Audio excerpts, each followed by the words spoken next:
সুপ্রিয় দর্শক, আসসালামু আলাইকুম। আমি আজকে আরেকটু আপনাদের সামনে আসলাম। আজকে যে আলোচনা করব বিষয়টা হয়তো কেউ কেউ না বুঝে না যায় না রাগ করবেন, আপনার ব্যাপার।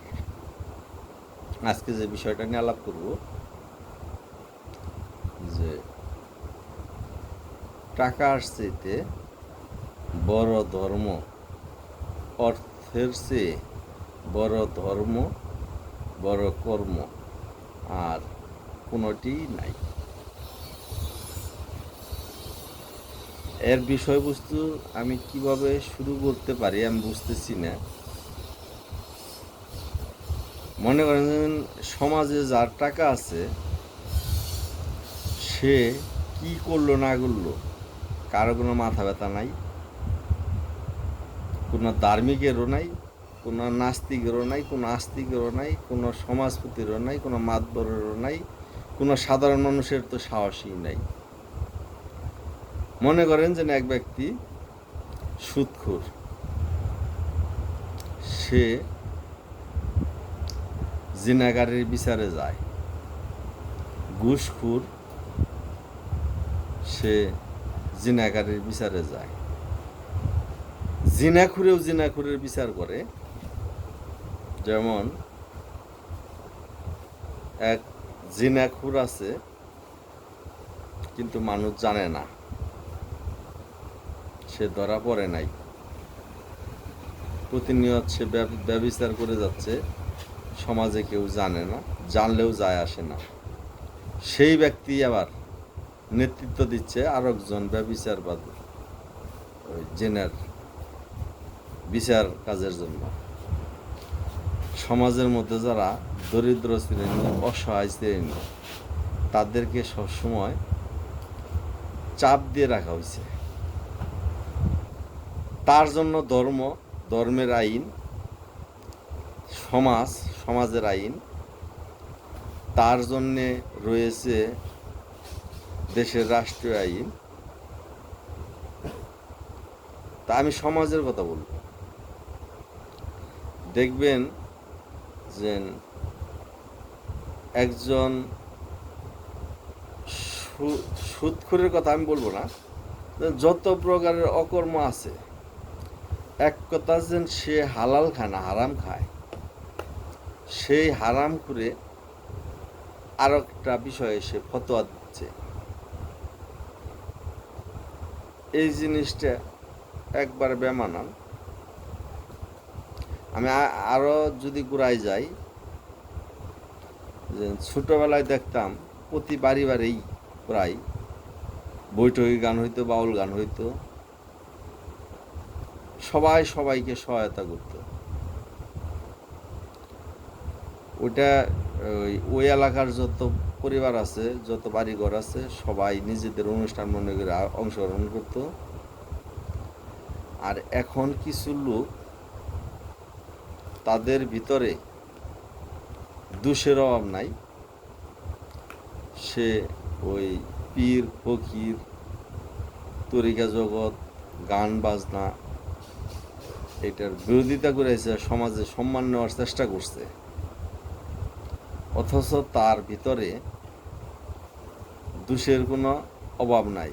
যেমন গুণীজনরা একটা বাণী বলতেন যে শুয়ে বলে জাঞ্জরে না, জাঞ্জর বলে শুয়ে কে, যেন তোর একটা টেরা। জাঞ্জরের যেন হাজার হাজার টেরা, আমরা সেই খবরটা কখনো নেই না। আমার ভণ্ডামি শেষ নাই, আমি আরেকজনকে বলতেছি অমুক বন্ড, অমুক বন্ড। এই যে সমাজের রীতিনীতি। আবার দণ্ডাঢ্য ব্যক্তি যারা, তারা যত অপকর্মই করুক, তাদের বিরুদ্ধে মুখ খোলার সৎ সাহস এই সকল লোকের নাই। কেন নাই? তার কাছ থেকে যে কোনোভাবে সুবিধা আদায়ের জন্য সে ব্যস্ত। বিনিময়ে সে প্রয়োজনে তার চামচামি করতেছে, তার তেল মারতেছে, আর সাধারণ শ্রেণীর লোককে চাপাই দিতেছে যত সমাজের আইন, দেশের আইন, ধর্মীয় আইন। অথচ এই ধার্মিকতার যে আইনগুলি রয়েছে ওইটার নিজে কেউ পালন করি না। তো এই বিষয় নিয়ে আমি আবার আসবো আর একটু খোলাসা করে বলার জন্য, যে সমালোচনা, হিংসা, পরনিন্দা, ঘৃণা, লোভ, অহংকার, লালসা, অন্যের সম্পদ হরণ করে খাওয়া, এই কাজগুলা যাদের ভিতরে আছে এরাই আবার সমাজে পণ্ডিত, এরাই সমাজে বড় বড় ফতোয়া দেয়, এরাই আবার মানে যে সমালোচনা করে অন্যের। তো নিজের আত্মসমালোচনা, নিজে জ্ঞান অর্জন করে সৎ থেকে হালাল উপার্জন করে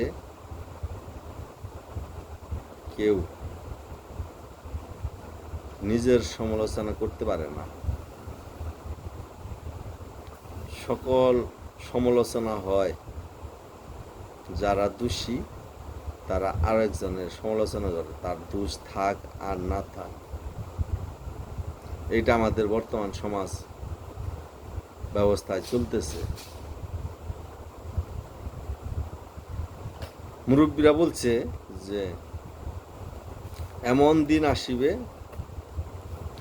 মূর্খে করবে শিক্ষিতের বিচার, অজ্ঞানী বসবে চেয়ারে, জ্ঞানী তার সামনে বসে বসে ভাষণ শুনবে। উপযুক্ত লোক চেয়ার পাবে না, আর যার কোনো যোগ্যতা নাই সে বসবে চেয়ারে। অর্থাৎ বর্তমান জামানার কথা, জামানায় এইটা চলে আসছে অলরেডি। তো যাই হোক, যে আমরা যেন নিজেরা সৎ থাকি, নিজেরা যেন হালাল পথে থাকি, হালাল উপার্জন করি। যে হারাম উপার্জন করে সংসার পরিচালনা করে, সন্তান সন্ততি যে হারাম রোজগারে যে বড় করে মানুষ করে, ওই সন্তান প্রয়োজনে কোনো কাজে আসে না। এটা পরীক্ষিত, বহুজনে দেখেছি। আর অন্যের হক যারা লুবে পড়ে কারো হক মেরে বড় লোক হয়, কোনো না কোনো ভাবে সে এক সময় ধ্বংস হয়ে যায়, ওই সম্পদগুলি তার আর থাকে না। তো যাই হোক, আমরা যেন কারো হক নষ্ট না করি, আমরা যেন অন্যের সমালোচনা না করি, আমরা যেন কারো গীবত না করি, কারো কষ্টের কারণ বাধার কারণ না হই। আমাদের যেন আল্লাহর কোনো জীব কষ্ট না পায়। 18,000 মাখলুকাতকে আমার সুনজরে সুদৃষ্টিতে রাখতে হবে। কে যেন প্রতিটা জীবের মাঝেই আল্লাহর দৃষ্টি রয়েছে, যেহেতু তিনি সৃষ্টি করেছেন। তো যাই হোক বন্ধুরা, ভিউয়ার্স, ফেসবুক ফ্রেন্ড, যারা এতক্ষণ আমার সাথে ছিলেন, প্রত্যেকের কাছে আমি কৃতজ্ঞতা জানাই সময় নষ্ট করে আমার এই কথাগুলি শোনার জন্য। যদি কোনো ভুল বলে থাকি তাহলে আমার সমালোচনা না করে আশা করব যে হলো সামনাসামনি এসে ভুল শুধরে দিয়ে সঠিকটা বুঝিয়ে দিবেন, সৎ সাহসে বুঝিয়ে দিবেন, পিছনে কেউ সমালোচনা করবেন না। সবাই ভালো থাকবেন। আজ এই পর্যন্তই। মোহাম্মদ ফরিদ মিয়া, কুমুল্লী নামদার, টাঙ্গাইল সদর।